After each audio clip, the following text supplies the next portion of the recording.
I think people have been a little bit too panicky over it sometimes, but I don't think this might be controversial, but I don't think it's the worst idea in the world to either sell or lease to America, Greenland, like we did with Hong Kong.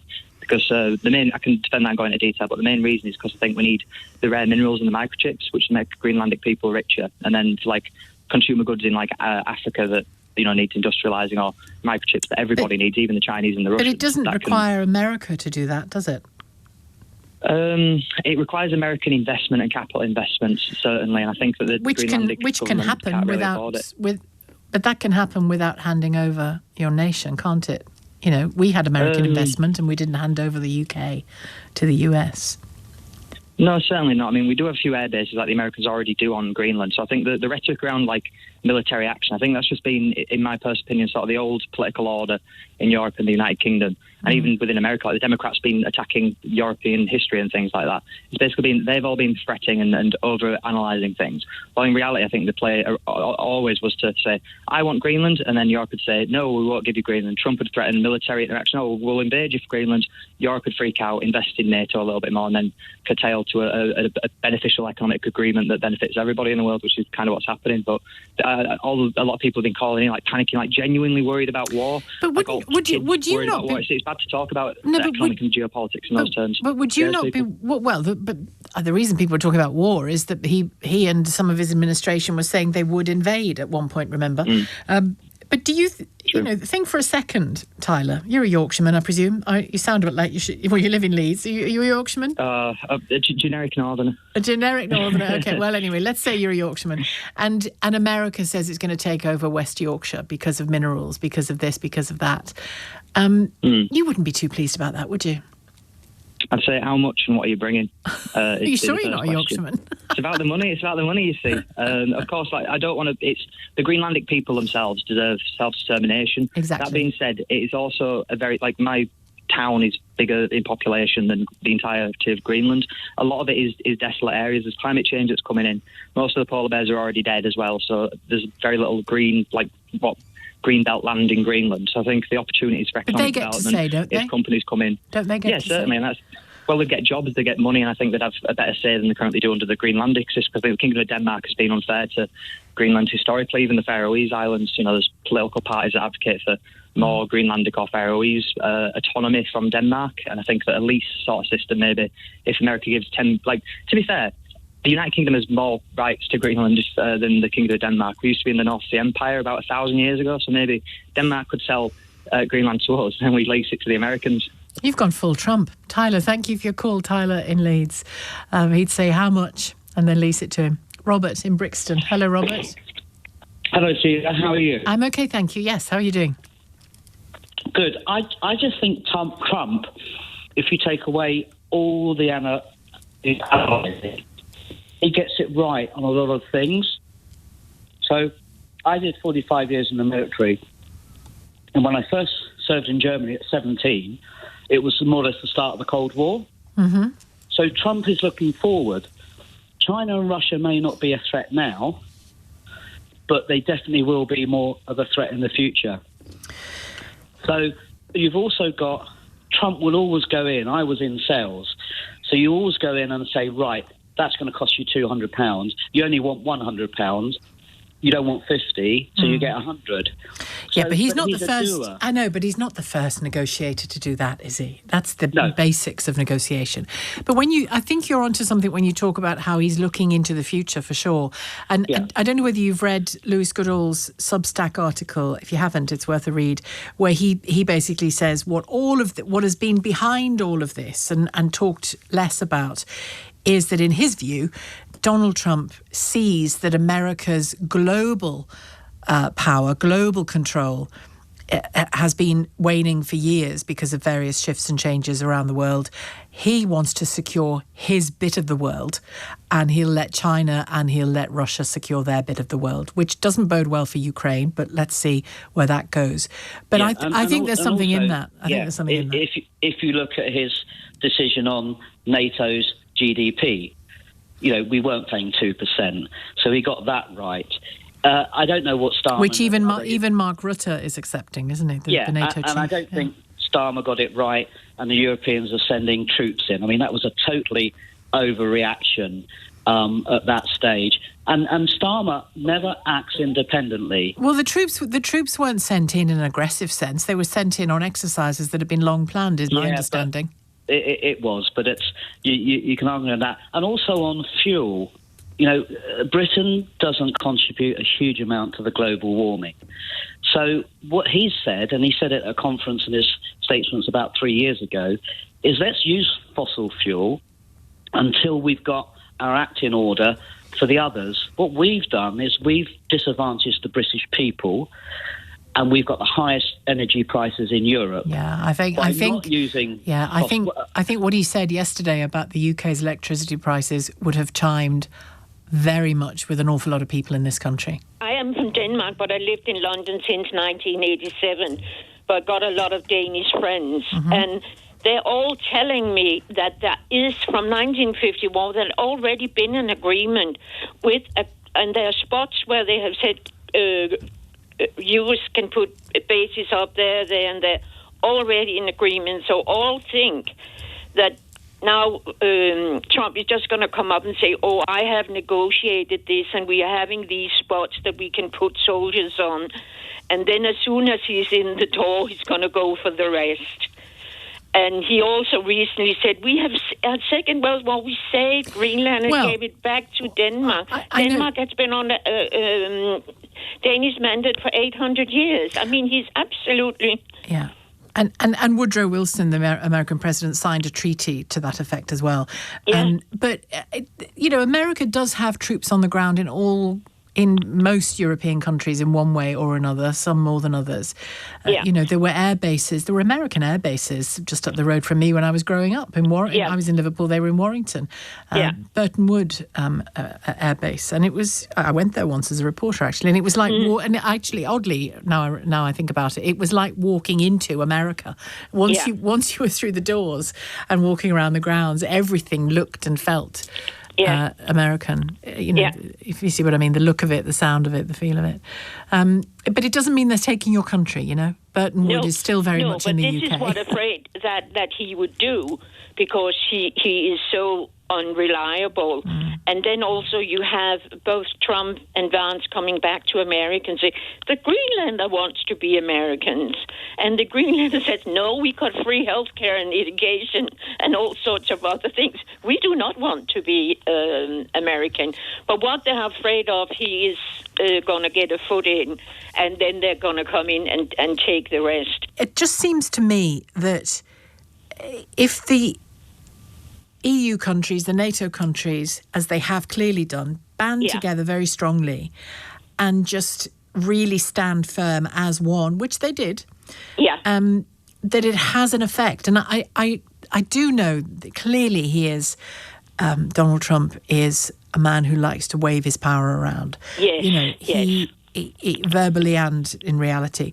But yesterday when he was saying, at the beginning of his speech, in the first half of it, when he was talking about the power that America has militarily and otherwise. But he was saying, we have weaponry I can't even tell you about. We have power you don't even know. And I'm sure he's right. I'm sure he's right.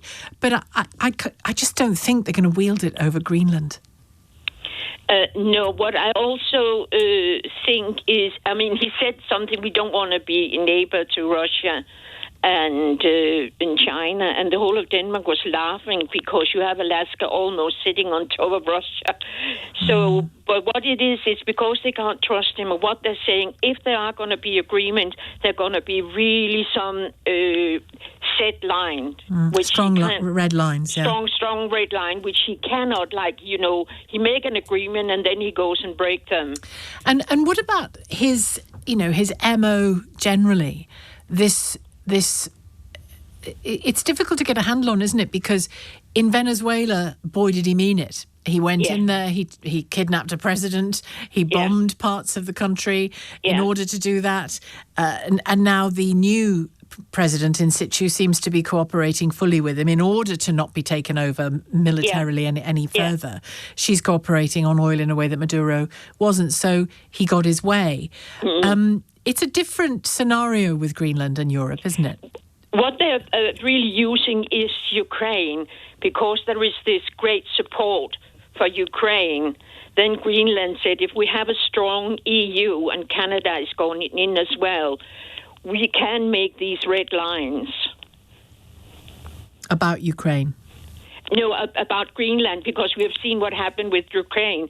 Ukraine, they all thought it would go overnight, and now it's gone on for years, but only because they've had support from others. There's two issues that come out of that I've been listening to, Sheila. One is that in this so-called deal made last night, I'm concerned about that, and I heard the comments from the Danish ladies that were on. Both sides said that a showstopper was ownership of Greenland. Trump said he had to have that, had to own it, and obviously the Danes in Greenland said, well, we're not giving that up. So who backed down last night? If a deal's been made, somebody must have had to give Well, that it hasn't been made yet. I think they set out... What I'm about to say is based on the comments of Donald Trump in Truth Social and This Morning, and Mark Rutte as well, and our own Foreign Secretary. What seems to have happened is that after he said, I will not use force, they have obviously been talking and continued to talk and have come up with something that, for now anyway, satisfies him that he will be given what he needs to feel that that part of his hemisphere is secure. I look forward to getting the detail, because so I don't like the sound of that. You know. Well, I do like the sound of it, but I agree with you about detail. We absolutely need detail. A related issue is the fact that he's always said that he had to own the country in order to properly invest in it. Otherwise, it didn't work. Yeah. But look at the number of precedents that have been over the years, and a good example is the UK oil and gas industry. You can probably tell from my accent I have been involved in that in the past. But over a long time, since the 70s and 80s, the only way that the UK were able to get that oil out of the ground was because of huge investments from overseas, and the USA companies played a big part in that, invested massive sums of money. Otherwise, it would never have happened. Now, the USA never at any point said, yeah, well, we'll need some ownership of your country through in order to do that properly. So it's complete rubbish. You know, the fact that Trump is saying he has to own the country. And he said yesterday in that speech as well, didn't he? You know, nobody's going to fight for a thing they don't own. And I think he said nobody's going to fight for a lease agreement. Nobody's going to fight for the words along those lines. And I kind of get what he's saying, but equally, the point is people do all the time. You know, his nation is currently helping Ukraine fight. You know, we have helped them fight. They have helped us fight to survive. People do fight for things they don't own. Why was there no one from Denmark or Greenland involved in the talk last night with NATO and Trump? Yeah, I mean, it concerns me too, but I can't imagine for a second that Trump, when he meets Rutte, isn't essentially meeting Denmark and Greenland in part as well. You know what I mean? In the figure of Rutte. Partly wants Iceland instead. We'll give him that instead. He mentioned it 4 times, despite what Caroline Levitt said, you know. What do you think of Britain's position in all of this? I mean, the Foreign Secretary and the Chancellor were the 2 senior British figures at Davos yesterday.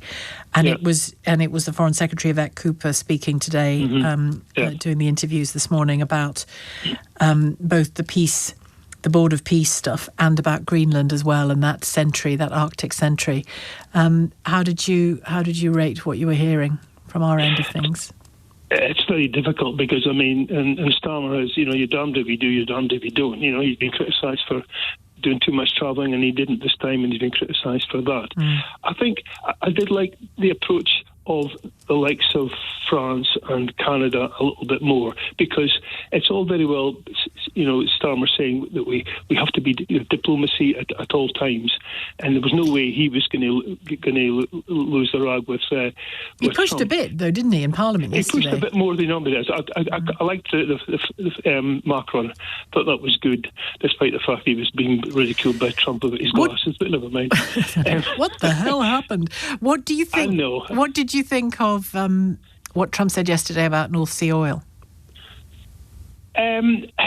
If you fact check him, it's not entirely true. I mean, how many things that yesterday could you fact check him on? Quite a few. Well, he's right that we're not. I mean, there's some removal of oil going on, but he's right that we're not drilling, baby, drilling, are we? There. Yeah, but one of the reasons for that is that the reserves have gone down rapidly, as they were always going to over the years. So it wasn't as if that they did it through choice, you know. I love these comments on the windmills. He said at one point, he said, the windmills are losers. Every time a windmill goes round, you lose $1,000. I thought, what? The windmills are losers. Ken, thank you. Yeah, and he talked nonsense about China and windmills, didn't he, as well? Thanks, Ken. Ken in Tenterden. Nathan in Glasgow. I want to make time for Nathan. Hi, Nathan. Hi there, yes. I'm pulling what is left of my hair out. I'm just very frustrated. I know we have to have sort of open conversation. James O'Brien did a very good piece yesterday on, it's rather than people giving a narrative or an opinion, then they just open it up. But opening up the conversation to both sides, Trump was blatantly forced to stand down yesterday, blatantly. All of the leaders of Europe and Starmer who played a blinder stood up against him. And he was told in no uncertain terms by his senior military staff, we will not go to task with you. There was a delegation, in my understanding, from his senior team went to him and said, we will not back you. That's why he backed down. Well, when you say his senior team, do you mean senior Republicans or do you mean his own administration? Yes, there's pictures of them actually representing themselves in the office. This is what frustrates me. There's evidence out there that what we're discussing is not the case. He was forced to back down. There were pictures from the island of Greenland which show... I don't doubt that the standing together was effective, but they also know that they had to give him something to take home as a win, didn't they? And to present as a win. Yeah, this is a fiction, and the fact that doesn't matter in the end, though, does it? Does it matter to you? Doesn't matter to me. No, well, no, not really. And what matters to me is that people who should have the right to choose are allowed to choose, exactly. And they don't have a system which is corrupt and dictatorial forced upon them, which would be the case with Greenland. I mean, and let's make no bones about it. Special Forces troops arrived in that place. There were live interviews from Greenlanders saying we've never seen so much action. There were people coming off boats dressed to the nines with the cameras on. There were NATO troops, trained soldiers sent there. Yeah.